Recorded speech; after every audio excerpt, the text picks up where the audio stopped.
મિત્રો, ઘણા બધા વ્યક્તિઓ ફોન કરીને પૂછે છે કે આ માર્કેટમાં કરેક્શન છે કે મોટો ઘટાડો આવશે, કારણ કે છેલ્લા અઠવાડિયા દરમિયાન 4000 પોઈન્ટ ઉપરનો સેન્સેક્સનો ઘટાડો આવ્યો છે. નિફ્ટી પણ અરાઉન્ડ 2000 પોઈન્ટ જેવી ઘટી છે. તો શું ઘટાડો આગળ વધશે કે અમારે શું કરવું જોઈએ અને મ્યુચ્યુઅલ ફંડમાં શું કરવું જોઈએ? તો મારી એક ખાસ સલાહ છે કે મ્યુચ્યુઅલ ફંડનું રોકાણ જાળવી રાખવું જોઈએ.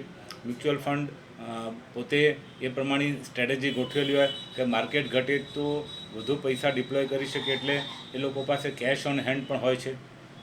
બીજું કે હમણાં સેમકો મ્યુચ્યુઅલ ફંડ છે, એ સેમકો મ્યુચ્યુઅલ ફંડે એક ટાઈમર એસટીપી ચાલુ કરેલી છે. ટાઈમર એસટીપીમાં ફાયદો શું છે કે બજાર જ્યારે મોંઘું હોય ત્યારે ઓછા પૈસા રોકાય અને બજાર સસ્તું હોય ત્યારે વધુ પૈસા રોકાય.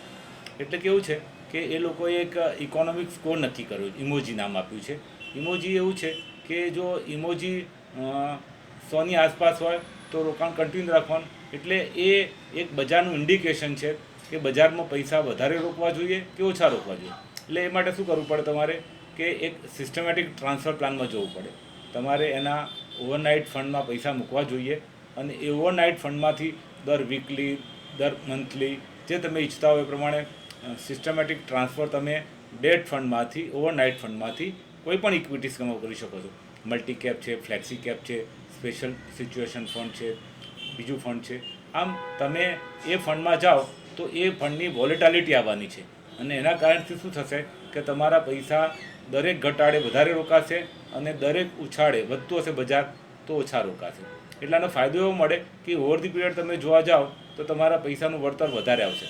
જો તમે એક ફ્લેટ એસટીપી રાખી, ધારો કે 2000 રૂપિયાની એસટીપી રાખી તમે, તો 2000 રૂપિયાની એસટીપી દર અઠવાડિયે કપાશે તો તમને જે બજાર ઘટ્યું છે એનો ફાયદો નહીં મળે.